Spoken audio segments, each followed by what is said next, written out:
had the question, what do I make of exposure scripts and how do I use them? And I think, firstly, exposure scripts are when we write out a script that is triggering around OCD, and then typically people will read it through multiple times with this view of either habituating to the triggering content or learning the sort of anxiety tolerance, inhibitory learning.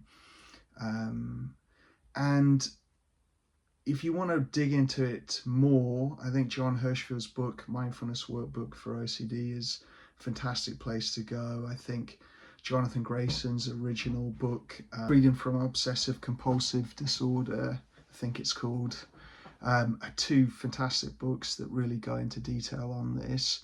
That would be a place to go to understand this more. Equally, I think Jonathan Abramovich's book as well. Typically, you can do acceptance-based scripts when you're writing something that's helping you accept that you're struggling with OCD and that you're experiencing this difficulty with uncertainty. But then you have uncertainty scripts when you're really writing about the maybe or maybe not this is true, or this might be true, or what if this is true. It's more leaning into the uncertainty within the script. And then the other version is the worst case scenario scripts, where we're really writing about our worst fears, really exaggerating, playing them out in a narrative and taking them to their worst sort of conclusions. And let me first say that I think they can be done very skillfully and they can be part of recovery. And I know, lots of people in the OCD world that have used them as part of their recovery toolkit. That being said, I work with a lot of people that have had issues with these approaches, and the way I would see the issues showing up is, number one, often people are doing these scripts with the agenda of getting rid of OCD, really getting rid of these symptoms. And so they might really lean into writing the script, reading it, doing it over and over again. And the agenda is to get rid of OCD. And so there's an element of checking, is it working? And, compulsive flooding, I've heard it called. And I see that in some people, and either it kind of dampens down the OCD for a little bit, but then it might come back up, or sometimes it doesn't even do that when it's approached this way. Other times it'll jump around the OCD or do what's called whack-a-mole, and it'll jump theme and topic. Another issue I see people with is therapists assuming that people really can do the response prevention easily. So people are assuming that clients are reading these scripts and they really can stop the mental compulsions, including checking their feelings, their body sensations, and all the subtle, sneaky compulsions that can happen. And my experience is a lot of the people coming to me can't do that very well just because they haven't trained it. None of us can unless you've trained it. And we need more work on that before you can actually use a script and find it helpful. Linked to this, people can actually use the script as a compulsion, so they can be doing the compulsive flooding to try and get rid of it. They can be using it for reassurance, like checking how I feel about it. Oh, I don't like this. Phew. Or they're tangled up. They're going, oh, am I having a body response or an emotional response? Or, does this link to me in some way? And then they're getting tangled up with it. I see that a lot as well. Sometimes people are doing the sarcastic exaggeration of OCD, which again, I think can be done skillfully, but often people use as a reassurance tool. If I joke, yes, I'm an axe murderer and I'm going to kill everyone in the street, or I'm the biggest sexual abuser around and I'm going to go abuse everyone, that can be quite reassuring if I'm mocking it and joking, and I obviously don't believe that if I'm being sarcastic and joking. So the risk is something like that can become quite reassuring. It can be useful and done if it's to sort of interrupt the mental compulsions and allow someone to disengage from that and focus on life. And it doesn't take on a compulsive sort of, we're doing it over and over and over again in that way. But a lot of people, it just doesn't work for either. They can't do that. It's too frightening, too upsetting, too worrying to sort of do that kind of approach with it. So yeah, I think that sometimes people are overwhelmed by the feelings that the scripts trigger. Charla nicely talked about this. She said whenever she did, I'm not sure if she would say this still, but in the past I heard her say when she did the worst case scenarios, it would trigger more depression for her. She was like so in that imaginary future, and that it's true that it triggered immense sadness and depression and guilt. And so she found it was more helpful to do uncertainty scripts, which is one option. But a lot of people experience that when, you know, the feelings are just overwhelming and they haven't really trained you know, acceptance of emotions to the point where they can work with something as intense as that sort of stuff, or immense hyperarousal, anxiety, panic attacks, dissociation. It might just be triggering too much for them.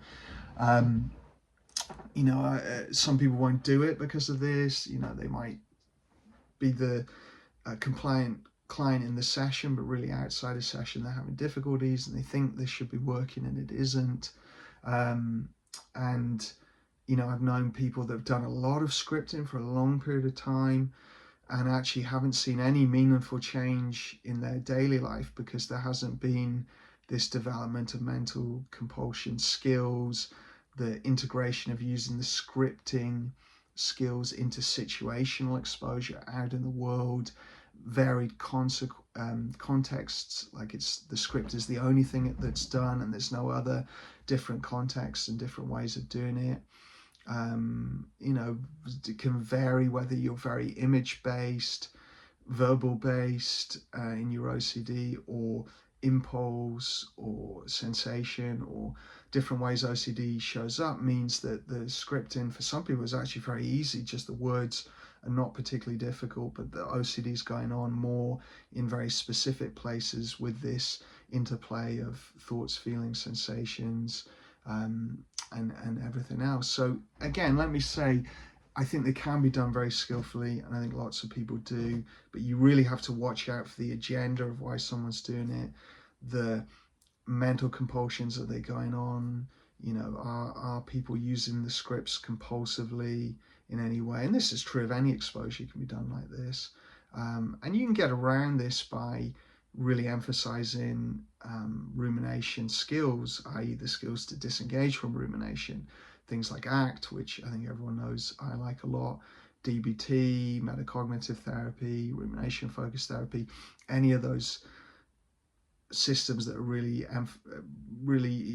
working on how do we respond to ruminative mental thoughts and worries and those cognitive processes, and getting more skillful at disengaging from that. If someone's good with that, then yeah, they can do the scripts, and the scripts could be a good way of training. And I will often do them for the core fear. Once you've dug down below the OCD to the core fear, I find it can be a good way to do exposure to the thoughts that are symbolic of those core fears and getting more comfortable with those thoughts.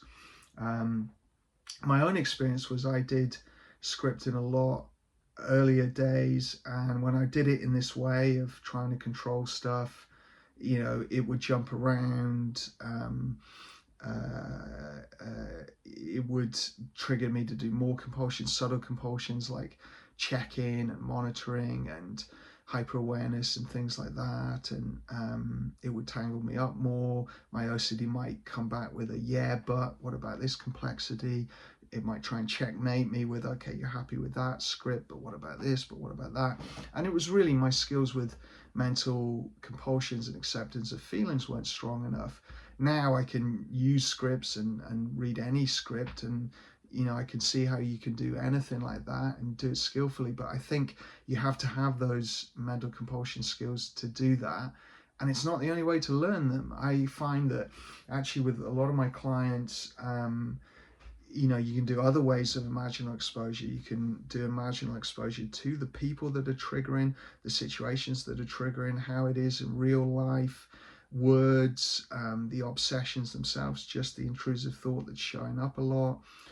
You can do, obviously, looking at videos, written stuff, mental rehearsals of challenging situations, um, and many other types of exposure. But really, I see them all as ways of moving towards situation or values-based exposure out in the world, and that's the best exposure. Getting out there, doing things we care about that may trigger the intrusive thoughts, and then responding skillfully with our metacognitive skills, our diffusion acceptance skills, and getting those skills so strong that they're automatic and we just respond that way. And then we could then read scripts very easily and not get tangled up with them. Now, scripts are not the only way to get to that level, but they do have their place, and sometimes they can be convenient and people use them very skillfully. So you can kind of hear I don't use them a lot, because